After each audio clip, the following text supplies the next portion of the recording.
right, welcome back to another week of College Football Report. I'm TJ Cofield. I'll be joined in a few minutes by Chris Cox, as always. And you know how we start this off with Contender and Pretender. Contender and Pretender. We're going to the Southeastern Conference for both of ours this week. Our contender this week, number 11 Mississippi State.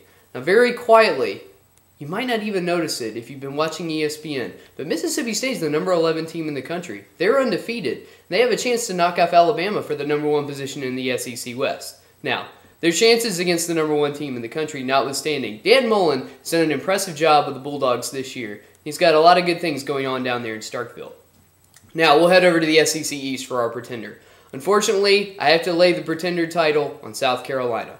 Now listen, number 13, 6-2 South Carolina is a very good team, but they're just not a great team. Not yet. They've had a rough 2 weeks. I doubt many NFL teams would want to trade for the schedule that South Carolina has had over the last 2 weeks, at LSU and at Florida, with both teams in the top 10. Now, South Carolina lost an ugly but close game to LSU, but they lost an ugly and not very close at all game to Florida, 44-11 in the Swamp this past week. South Carolina failed to get Marcus Lattimore's running game started.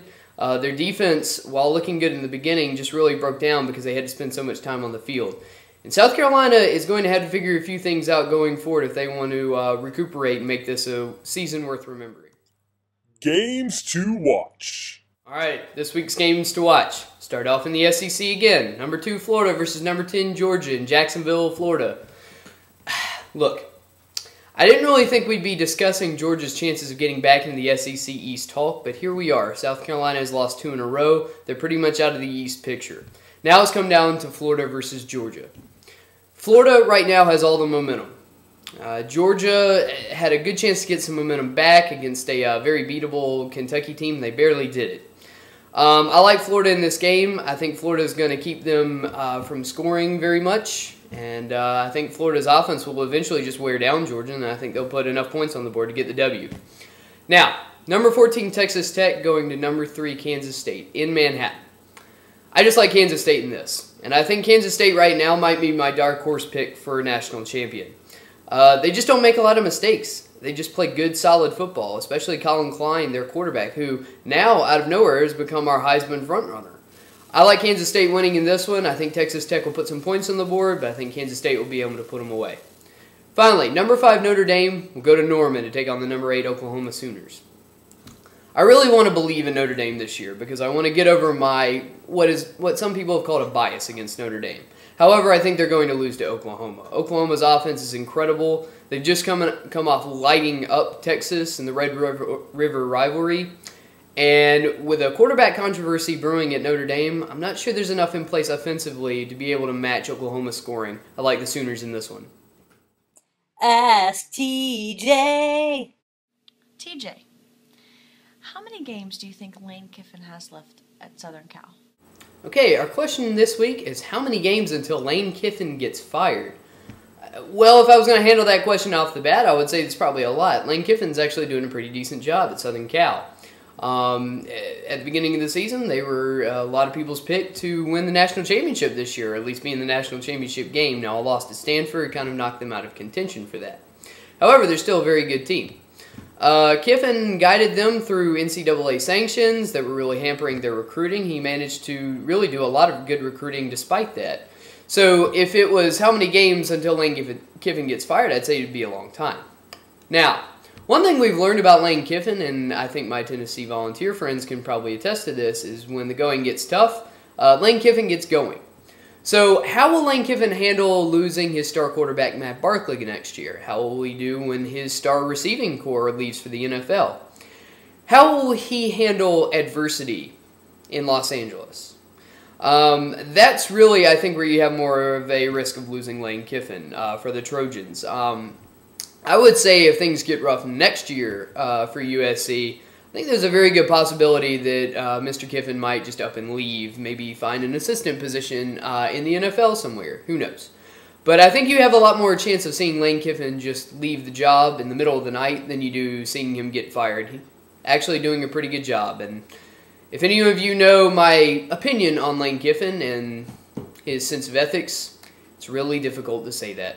But sometimes you just have to call him like you see him. Hometown Heroes.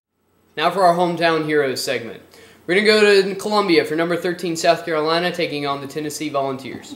Look, I was talking earlier about the problems that South Carolina has been having the last 2 weeks. They've now found themselves out of the SEC East picture. But if you want to climb back in this season and redeem it, there's no better way than what sets up for the Gamecocks. They have a game against a very beatable Tennessee team and then a bye week after that. I like South Carolina getting refocused. I like them finding their offensive identity against the Tennessee team, who is the worst defense in the SEC. And I like South Carolina winning this one in a very convincing fashion. Now, number 18 Clemson at Wake Forest is going on in just a little while. So by the time you see this, it will be finished. So you can just weigh the actual outcome against my prediction. I believe Clemson will win this game. Clemson has traditionally had some problems going to Wake Forest. I don't think this Wake Forest team is anywhere near the teams in the mid-2000s that were able to knock off Clemson. I think Clemson will win. They've gotten into a habit of getting off to very slow starts recently. I think that trend might continue, but I think they'll be able to right the ship and get another W over the Demon Deacons. Now to Chris Cox for a look at the Furman Paladins this week. This week, the Fighting Football Paladins are heading up to North Carolina to take on the Phoenix of Elon University. As Furman looks ahead to this week, the big concern is Elon's passing game. Elon likes to throw the ball and throw the ball a lot, and Furman has not exactly done well in defending the pass. The last several weeks, long passes have changed momentum in the game, and so I'm a little concerned to see what happens in that. Elon doesn't seem to have an incredible defense, so maybe the offense will get back on track. But I suspect it's probably going to be a high-scoring game. But I think Elon's probably going to pull off the win, but Furman might surprise me. We're 2-6, and so we've got to rally the troops in order to salvage the season and get some good momentum heading on into the off-season. Well, that will do it for this week's edition of the Amalgamblog College Football Report. Thank you for joining us. We hope that you have a great weekend, and we will see you again next week.